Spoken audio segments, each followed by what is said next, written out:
Hello, and welcome to this, the Savage Balance Podcast.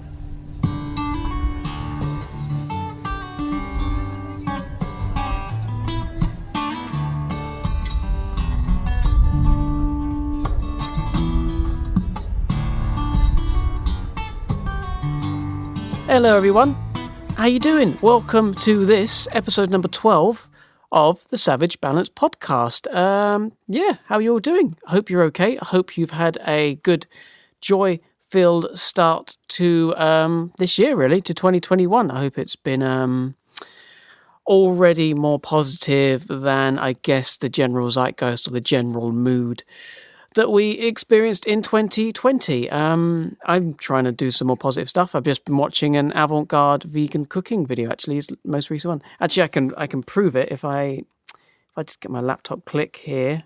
Spring onion. There we go. Come on, of course that's him, right? You recognise that sound anywhere.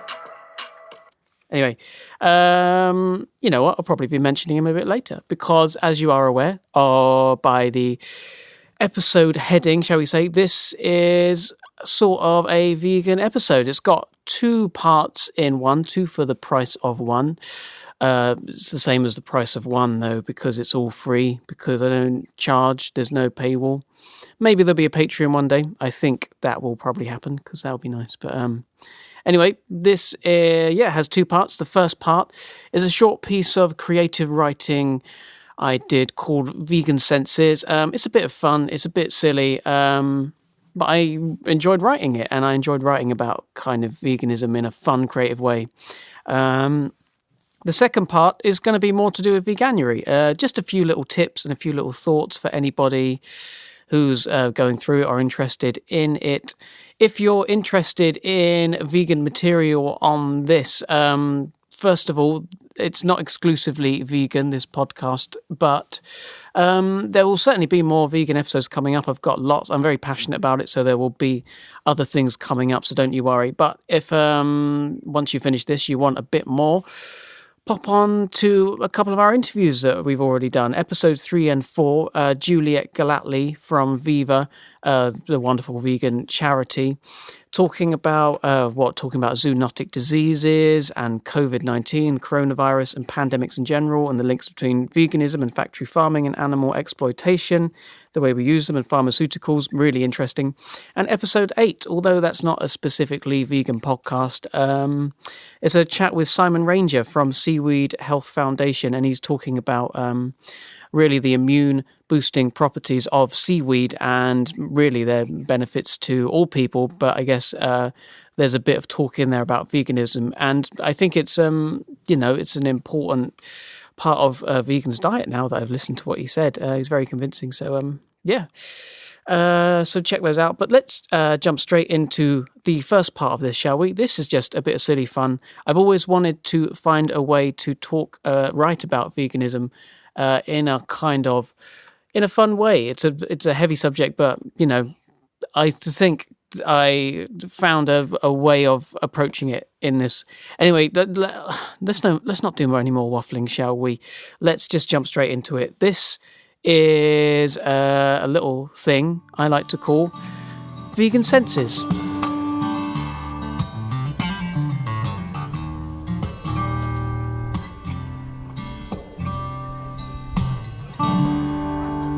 So I've been vegan for a while now, and personally, I think it's rather marvellous. And with this role, I feel I have a responsibility to share its core message. I carry with me the yearning to distribute such knowledge with the people who have had such truths concealed from them, a position I inhabited nearly 6 years ago. And so, with these following words, I hope to provide newly curious individuals with just a portion of the wisdom I have acquired through my experience. Listener, prepare yourself as the humble teacher educates. Veganism is not simply about the objects we put into our mouths. The things we swallow down our esophagus and into our bellies is, in fact, only one aspect of the vegan lifestyle. This action only truly describes our relationship with one of the 5 senses we have at our disposal. There is taste, But what about touch, smell, sight, and sound? We are usually only given the tools on how to navigate the digestional route, but with such interventions as this, these moral dilemmas shouldn't keep you awake into the wee hours of the night. And so, with kindness, here is a brief guide for anyone considering veganism on how to navigate the tricky tundra of the sensual plane. Touch. Touching has some pretty rigid guidelines. The first and most pressing matter is never to touch intentionally. It's hard to share an honest critique of the myth of humane meat when your palms emit a deep cod smell. Accidental feel is unfortunate and can be distressing for certain individuals, but I found if you carry a potato peeler with you at all times, you can always simply peel off that layer of skin, leaving behind the untainted and exposed flesh. For the truly hardcore, you can even fry these strips up in a little bit of oil and offer them to the next homeless dog you meet, depending on your vegan definition, that is. Smell. Under no circumstances should smells be consumed. Animal food scents of any description must be repelled from the system. If any accidental inhalation takes place, you must immediately reject all particle trace from your lungs, throat, and nostrils. Food markets hold the greatest challenge, but holding the breath has naturally become the most popular and practical technique. In the event of an approaching loss of consciousness, one must YouTube the eye-opening documentary Earthlings to realign your values with your respiratory system. Some people have taken to carrying small cuttings of tofu to place up their nostrils, though this is more of a fringe activity. One of the issues with this is once the smell is absorbed into the tofu, the fermented bean becomes saturated with carnious stench and no longer counts as a vegan product, not only challenging the ideas of the touch section, but also creating an animal product in the process. Also, you look a bit of a twat walking around the market with a couple of white chunks stuck up your hooter. Taste. Hopefully this one's self-explanatory, but just to clear up any potential ambiguity, no, it still counts if you rub butter into your gums. Sound. As a collective, we understand the impossibility of disconnecting our oral system from the material world. But if you are in the audible proximity of any meaty sizzling, crisping, toasting or griddling, then it must be met with disapproving tones.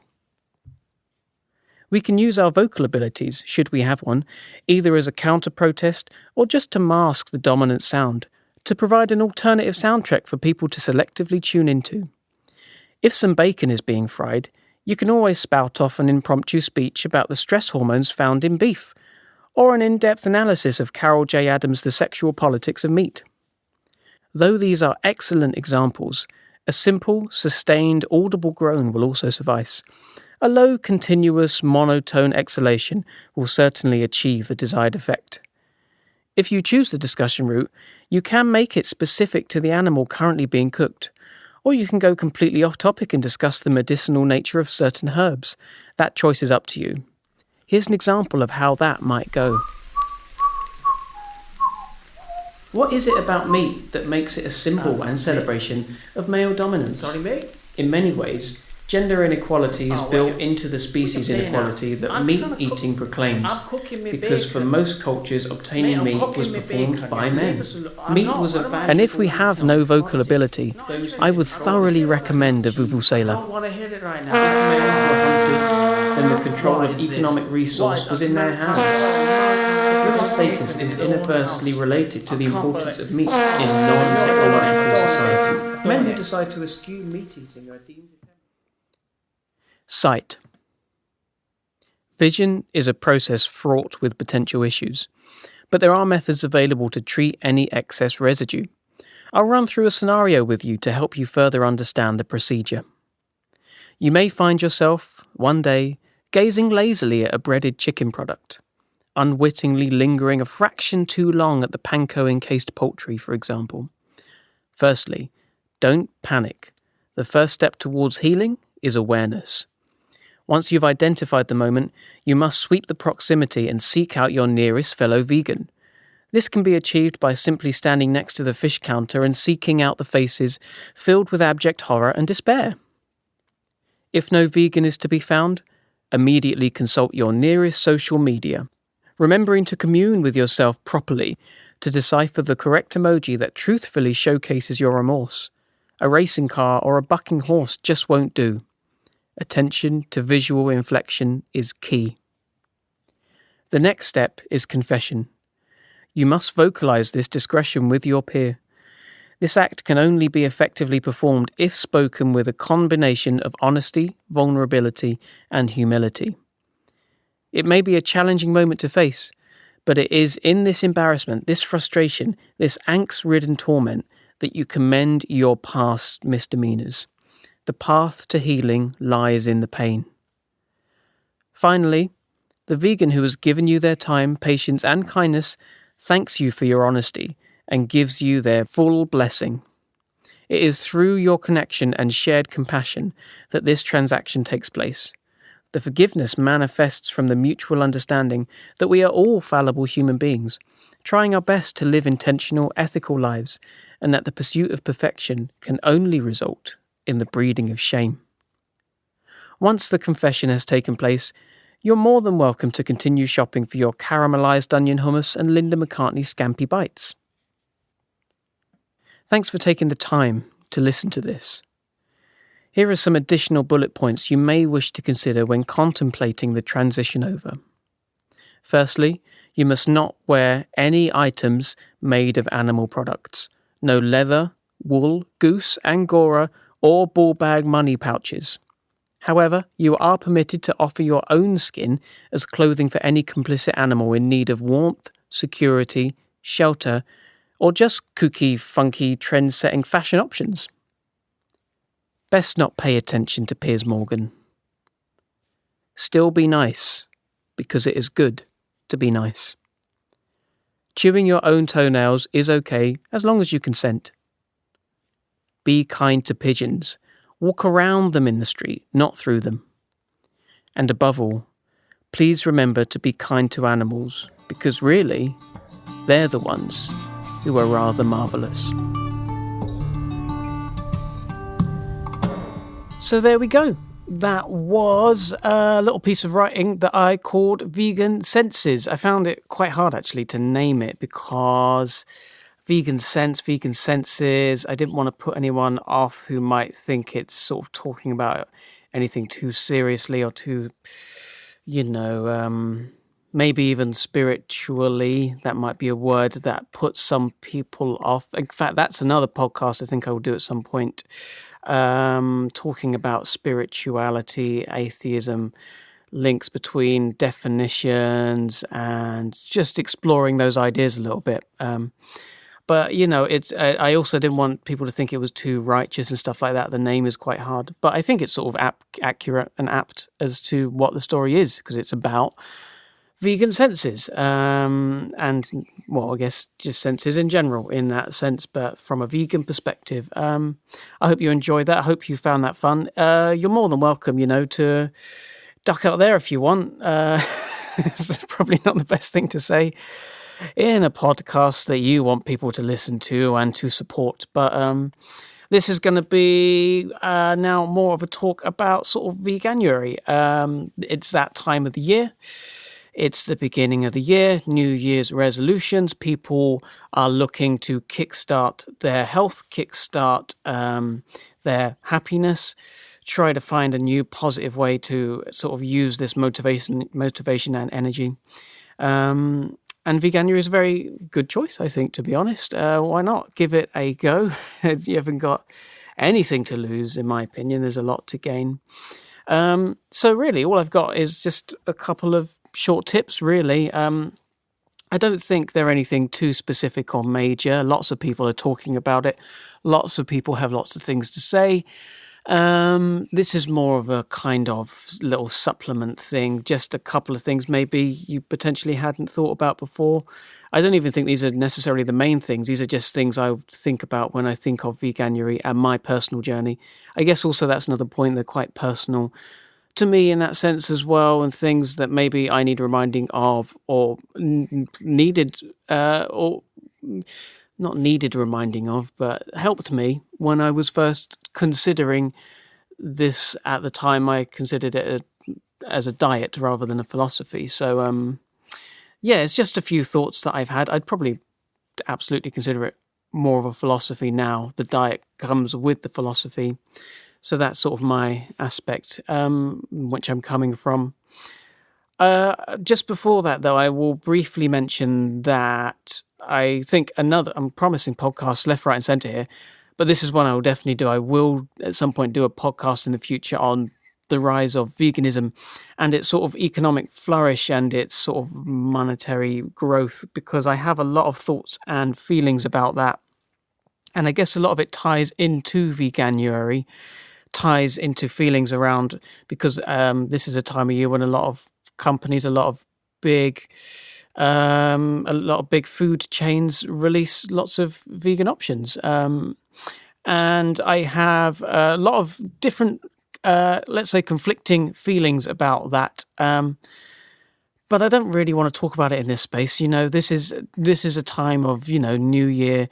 Motivation is high. I think people are interested in it from a different angle. So maybe this will be a bit later on down the year that I talk about those sorts of things. But yeah, I think I will leave them for now. But instead, I'll jump into 3 brief thoughts about Veganuary. I don't know if you call them tips, thoughts, words. Sentences, in fact, maybe even in some cases paragraphs. You never know. First things first. You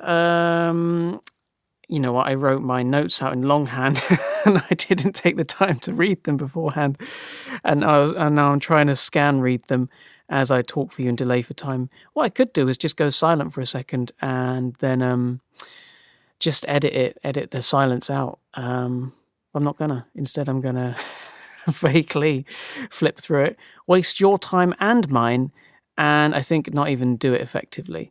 So first of all, actually, you'll be pleased to know I did manage to sort of speed read it and get the gist of what I was going to say during that time.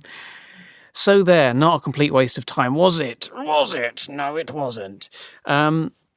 It ties into what I was saying before about the sort of economic flourish. As we know, there are lots of different products out on the market at the moment, lots of different new things, lots of exciting things from Subway and from Greg's and from Pizza Hut and from Papa John's, and they're not sponsors at all. A little bit of free advertising for them there, wasn't it? A little bit of free advertising. Marks and Spencer's, why not? Let's get everyone jumping in. Yes, so they're all releasing a lot of more new vegan options and products, and that is wonderful to see, and it's a wonderful, I guess, stepping stone for people interested in these, but maybe, just want to or would struggle with things like finances or time or knowledge or understanding or education around what to do with vegetables. I know that's certainly the case for me when I started off. So my first tip sort of relates to that, and although those things are very exciting, especially when you're going through Veganuary, I would sort of recommend, if you do have the time, maybe taking the time to cook and prepare a few things from scratch, and not just relying on, eating out and restaurants and chains and burgers. Try and get some of the wholesome benefits as well that comes with eating a diet which is basically predominantly can be vegetables, whole grains, legumes, nuts, seeds, beans, all of those things. And it's something I just wanted to briefly mention, because I tend to get overwhelmed with nutrition, and I know that some respects it can be quite simplistic, but it can also be quite overwhelming as well. I think there's a lot you can get into, and you can go really far down rabbit holes and end up regurgitating and respouting words that for me personally I didn't really know what they meant. Especially you learn a word and you're like, oh, okay, and then you start saying that, and sort of off topic a little bit. But what I'm essentially saying is I like very obvious very big, bold, but very easy to understand and easy to action advice, such as, well, for one, eating more veg. It's that simple, really. The Happy Pear talk about it a lot, saying most people in the UK, or at least who go through Western diets, have a huge lack of fibre, most of which are found in vegetables. So just eating more vegetables, you can't really go wrong with that at all. Eat the rainbow as well is a lovely bit of advice. Just eating different colours. Get your greens from cruciferous vegetables, broccoli, dark leafy greens are great. Get some kale in there. It gets better the more you eat it, I promise. I really promise that. Just go through the little kale wall that you have to go through.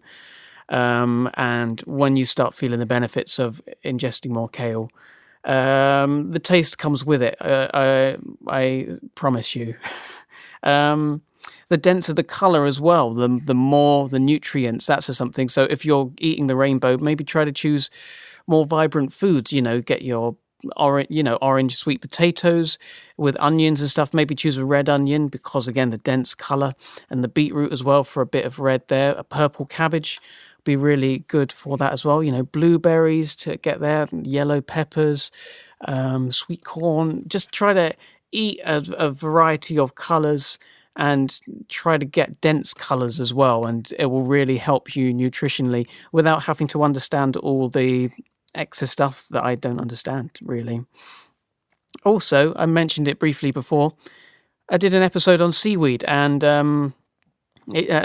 Simon Ranger does talk a lot about the intricacies of what it offers you, but what I like about that is it's quite a simple answer that he gives, which is basically take a pinch of sea salt and incorporate it in your diet at some point. Organic, I said sea salt, didn't I? I think you can get seaweed infused sea salt. I think there are links in that episode to different things that you can buy that are sort of along with Simon Ranger and his work that will have that nutritional benefit for you. But it is simply just taking a pinch, just taking a little bit, a quarter teaspoon, I think he mentioned. Oops, I've dropped my ring and I've picked it up again. Yeah, it's check that episode out if you want, or just take a pinch of seaweed with your stuff. Turmeric is great as well as a really dense color, and just getting a little spoon of that in places. It's advice like that, really, just little pieces of advice that without overwhelming yourself, unless it's something you're interested in. If it's not something you're interested in, eat more vegetables. Maybe try to eat some more raw vegetables as well. That's good. Eating the rainbow, try to find ones with dense colors. Maybe think about including some seaweed. These steps alone will help you go a long way into feeling the health benefits and the physical benefits like that from eating a vegan diet. And maybe, if you're going to eat processed stuff like I do for sure, try to find a good balance with that and, explore it from that angle. So that's one bit of advice. The second bit, I think, is, it's sort of something I considered when I was first considering vegetarianism. There was a specific question that came to mind. In fact, I'll tell you a bit about what it was. It was back about 6 years ago now. Morrissey said something which I found quite inflammatory. What a surprise, I know. And my partner at the time was vegetarian and had been our whole life. And we talked it through a bit. And I guess coming from an atheistic perspective in my head, I remember an important thing in my atheistic journey and understanding and teachings and things that I learned was the phrase question everything, the ability to just question everything. And I felt like if I really truly believe that principle, then maybe my meat consumption is something I should consider questioning. So I did. I thought I will try to be more open to what this is and try to figure out if I'm coming from the right place or the wrong place. And what I found is simply asking that question and having it on my brain and letting the thoughts occur every now and again was really helpful. But I did find I kept hitting certain walls. Like I kept getting to a certain point and then I'd have the answers and that was it. I couldn't really go beyond that. So as part of that, even though I really wasn't consuming much meat at the time anyway, very, very little, I thought I'll decide to just temporarily not eat meat, even though this isn't actually going to make any difference to my day-to-day eating. As I said, I was barely eating any. I just felt like maybe making the conscious decision to not eat it for a temporary amount of time, not a defined temporary amount of time, but just a little bit of time, and see how that affects my thinking. And actually, what I found is the act of making that conscious decision is I sort of managed to, over time, untangle a few more bits. And because I was sort of active in doing it, just even the little conscious decision, I was sort of more interested. My interest was piqued, so I would research a few more things. I was more open to challenging some of the preconceptions I had. I think what happened is my critical analysis, my capacity for critical analysis was a bit clearer because I wasn't partaking in the thing that I was sort of trying to criticize to see if I could answer back in myself, if that makes sense. So I guess what I'm suggesting as my second tip is if you are going through Veganuary and you're trying out the different foods and you're having those conversations, I think this is a good opportunity to learn a bit more, to open yourself up a bit, to maybe take a little investigation into the environmental impacts, if that's an interest to you, into the sort of links between coronavirus and COVID, if that's something that's interesting to you. Even psychological things like the idea of cognitive dissonance and how Melanie Joy is a great person for that. Melanie Joy is somebody who is quite famous, I guess, in the vegan community. But she talks about how I didn't want to get into cognitive dissonance because I haven't done the research. Oh, God, how do I briefly sum up cognitive dissonance without sounding like a total and absolute arse? Well, maybe I will sound like an arse. Let's just give it a go. It's sort of the idea around how you can, say, for example, watch Peppa Pig on the telly and while simultaneously sort of eating Peppa Pig. In one sense, you've got an anthropomorphized character and you have a place in which you understand this is your friend or this is someone you can learn from or value or, have that kind of relationship with. And then the same animal, the same being, albeit in a real context rather than a cartoon context, is sort of given that idea of food and of sort of lesser, that they are there for our consumption. And therefore our thoughts around, say, Peppa Pig, we'd probably be more aware of their suffering as opposed to the pig that we were eating, we'd be less aware of their suffering. And so we create cognitive dissonance, which is kind of two stories which compartmentalize both of those things and weave a narrative in which we can exist, having these sort of competing and hypocritical arguments. In fact, a good example of this, a better example than fucking Peppa Pig, because I mean, I imagine adults will be listening to this, and I don't know who's watching Peppa Pig. I mean, if you are, that's great. I'm sure it's great. I've never seen it, but I just imagine not many people are. Say different cultures and how we treat animals in different cultures, and the prime example of that is we have pets in this country, and like dogs. Dogs are a pretty, British people love dogs. That is a well-known phrase. And yet in another part of the country, they eat them. They eat them in places like China and stuff like that, and they're farmed for their food. They farmed for food, sorry. So it's almost like having balancing those stories as if we were living in a society in which both of those things were happening simultaneously, which in a way we are. It's a global society in a sense. Being able to justify this is my friend and simultaneously this same thing is my food. That is basically the idea of cognitive dissonance in a nutshell from someone who hopefully understands it good enough. I hope so. Anyway, so you can look into cognitive dissonance if you want. The ethics was a big thing for me. That is one reason. That is my strongest reason why I'm vegan. It's not so much for health. It's not so much for environment. It's not so much for, antibiotic resistance, although these things are key and integral to my reasons for being vegan. Really, it's the ethics and the sort of legal practices in which things happen to animals. And a big part of that journey for me was Earthlings.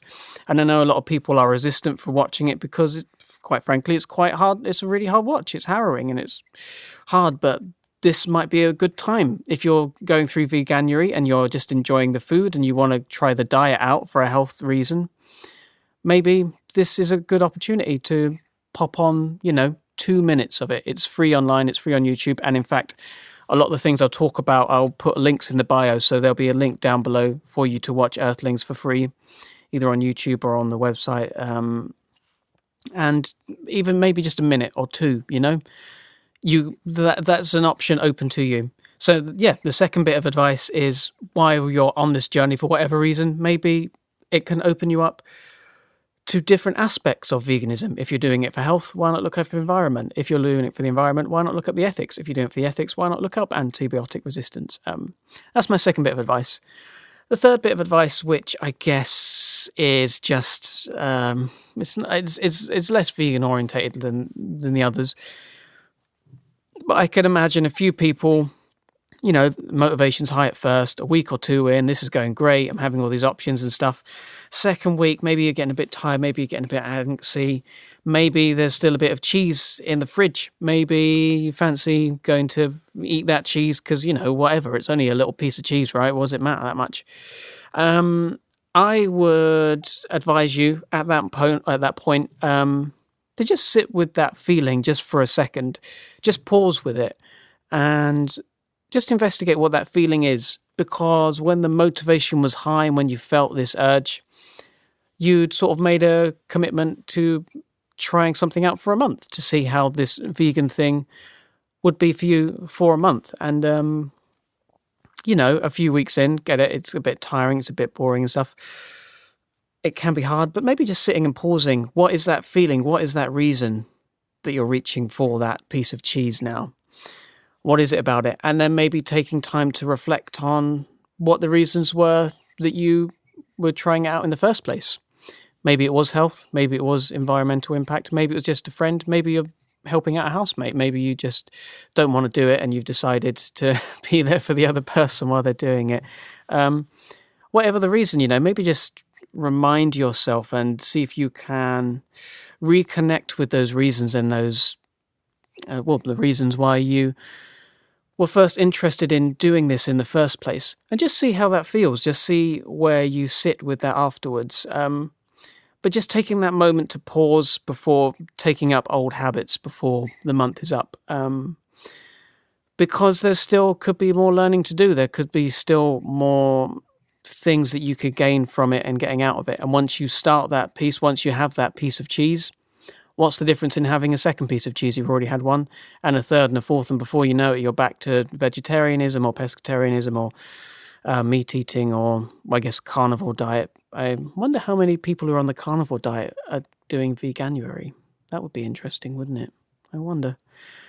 Anyway, those are my bits of advice, really. Those are 3 small little bits of advice. Number one, try to get some more sort of whole foods in your diet if you're doing more processed, and remember things like just eat more veg, eating the rainbow, denser colours have high nutrients, a bit of seaweed will probably help you out, organic, and simplify it for yourself in that way. The second one, taking the time, if you're interested in one aspect of veganism, maybe this is an opportunity where you'll be open to other aspects of it, the environment, the ethics, the legal practices. The world is your oyster. That's the phrase, isn't it? That's the phrase I went for. There's a few times I wanted to say get into the meat of things, and I've tried really hard genuinely to avoid it. And then I blew it with oyster there, didn't I? Never mind. And the third bit is just if you feel like you're straying a little bit from what you're doing, just sit, just pause. What are those feelings coming up? And try to reconnect with the feelings and the ideas you had when you first decided to go on this journey. That's my 3 bits of advice. There's plenty of people you can watch on YouTube and other places. There's so many. I mean, there's not much point in naming them for lots of people, but just in case you don't know some of their names, if you're interested in food and recipes, the Happy Pair are great. Avant-Garde Vegan makes really interesting stuff. Pick Up Limes, I really like their stuff. Rachel Ammer makes some really beautiful food as well. If you're interested more in the kind of philosophical approach, there's some great stuff from Earthling Ed and Cosmic Skeptic. In fact, there's a great sort of 2-hour debate, I should say. What's that called? The link will be down below anyway. So there's some really good stuff from them, from the philosophical side. If you're interested in health, Michael Greger is a good name to go for. The psychology, I mentioned Melanie Joy earlier. She's written some fantastic books, including one I keep popping in and out of and haven't fully committed to reading the whole thing, about communication and how to communicate between vegetarians and meat eaters and vegans and the different relationships and what sort of words we use. It's I think it's practical beyond veganism, but it's more specifically tailored to veganism. And even if you're not vegan, and I mean, well done for listening this far. I think I applaud you for being very open-minded, for sure. This is a book that is also recommended for people who just want to tighten their vegan relationships and help understand vegans as well. So you might be interested in that book. I forgot what it's called. Well, link down below. Sure, why not? If you're interested from a feminist angle, there's a fantastic person called Carol J. Adams, which I thoroughly recommend you go and look into their work, talking about feminism and veganism and the links between them. I guess the ways in which women are kind of sold to in a male-based society, and as is meat. Eating meat is a masculine thing to do.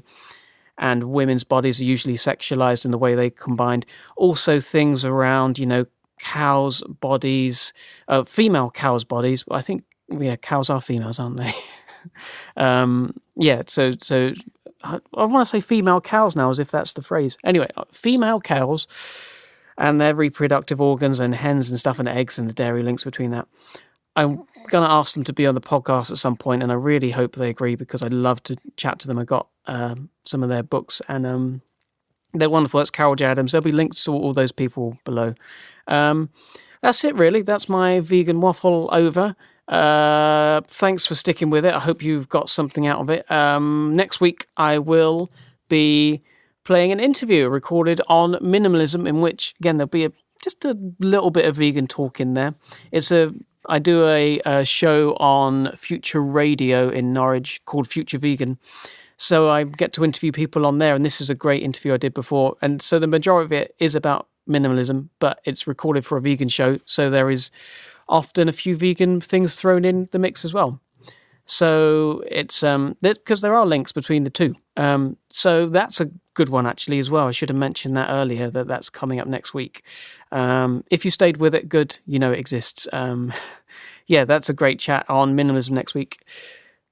Really, thank you very much for listening, everyone. I really appreciate it. I think this was a bit more waffly than I was intending it to be, but I enjoyed that. I enjoyed talking about it. I enjoyed the Vegan Senses, the thing I wrote before. And thanks for sticking with it. Share this podcast with your friends. I'd really appreciate that. Especially, to maybe entice them into Veganuary. To be fair, there's probably a lot better, more polished things that you could send them to for Veganuary. But, this exists too. So why not, hey? We have social media, Instagram, Savage Balance Podcast, and Twitter at SavBalPod. I've not been doing anything for the last month and a half because my life's been chaotic and stressful. But no, I'm really going to make an effort to be back on it more. So jump on that, have a look at that stuff. As I mentioned before, there'll be links in the bio, plenty of links to different vegan things that might interest you. So check those out, scroll down however you want. Email me, savbalpod@gmail.com. Let me know what your thoughts are on this. Did I miss anything out about veganism? Do you want me to talk about anything specifically vegan? Do you want me to shut up about veganism? Just message me your thoughts. I'd love to hear you. I'll definitely respond. And I'd really love to talk to you, to be honest. It would be so nice to talk to you. There is a website, savbalpod.com. Not been updated for a long time, but it will be. over the next week. So check it out. There'll be the transcripts of this if people prefer reading it. There'll also be extra notes in places and stuff. So yeah, check that out. Subscribe, comment, rate and review. Subscription is the thing I would appreciate most. It really would help me out at this point, help start me off in the right direction. That'd be great. The artwork is by Dolly Gray and the music is by Danny Tonks. Thank you very much again for listening. If you're in the middle of Veganuary now, welcome. I hope you're having fun. I hope you're enjoying it. I hope you're experiencing all the wonderful things that are on offer. Yeah, have fun with it, and maybe take some time to learn some stuff. And maybe there's no point in recapping. I just did like 45 minutes of talking about it. Anyway, yes, look forward to next week, minimalism chat. But for now, thanks very much, guys.